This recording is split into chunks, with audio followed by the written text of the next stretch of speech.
Gautam Neurocare, brain stroke, migraine, fits, brain and spine surgeries की best neurosurgeon. భారత tennis star Sania Mirza మరోసారి వార్తల్లోకి ఎక్కింది. ఇన్స్టాలో సానియా చేసిన ఓ పోస్ట్ ప్రస్తుతం వైరల్ గా మారింది. పెళ్లి కష్టం, విడాకులు ఇంకా కష్టం అంటూ సానియా తన ఇన్స్టాలో పోస్ట్ చేసింది. దీంతో సానియా, షోయబ్ మాలిక్ల విడాకుల అంశం మరోసారి తెరపైకి వచ్చింది. చాలా కాలంగా సానియా, షోయబ్ మాలిక్లు దూరంగా ఉంటున్న విషయం తెలిసిందే. గతంలో కూడా వీళ్ళిద్దరూ విడిపోతున్నారన్న వార్తలు సోషల్ మీడియాలో హల్చల్ చేశాయి. అయితే ఈ వార్తల్ని అప్పట్లో సానియా, షోయబ్లు కొట్టిపారేశారు. తాజాగా సానియానే స్వయంగా ఇన్స్టాలో విడాకుల అంశంపై పెట్టిన పోస్ట్ మరోసారి చర్చనీయాంశంగా మారింది.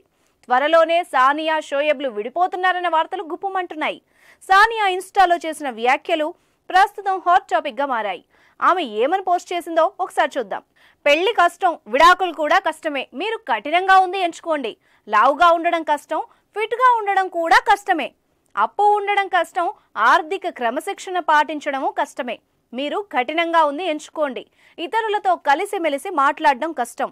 ఏ సమాచారం లేకుండా ఉండడము కష్టమే. మీరు కఠినంగా ఉంది ఎంచుకోండి. జీవితం అనేది అంత సులువేం కాదు. అది ఎప్పటికీ కష్టమే. కానీ మనం ఎప్పుడు కష్టాన్నే ఎంచుకోవాలని సానియా రాసుకొచ్చింది. అంతేకాక సానియా తన సోషల్ మీడియా ఖాతాలో భర్త షోయబ్ మాలిక్తో ఉన్న ఫోటోలన్నింటినీ డెలీట్ చేసింది. వేదనతో కూడిన పోస్ట్తో పాటు షోయబ్ ఫోటోలు డెలీట్ చేయడంతో విడాకుల అంశం మరోసారి తెరపైకొచ్చింది. మరోవైపు సానియా మీర్జా పోస్టుపై సోషల్ మీడియాలో ఎవ్వరికి తోచిన విధంగా వారు కామెంట్లు చేస్తున్నారు. త్వరలోనే సానియా, షోయబ్లు విడిపోతారని కొంతమంది కామెంట్లు చేస్తుండగా మరికొంతమంది ఈ వ్యాఖ్యలను కొట్టిపారేస్తున్నారు. చూద్దాం, విడాకులపై ఈసారైనా సానియా కానీ షోయబ్ కానీ స్పందిస్తారేమో.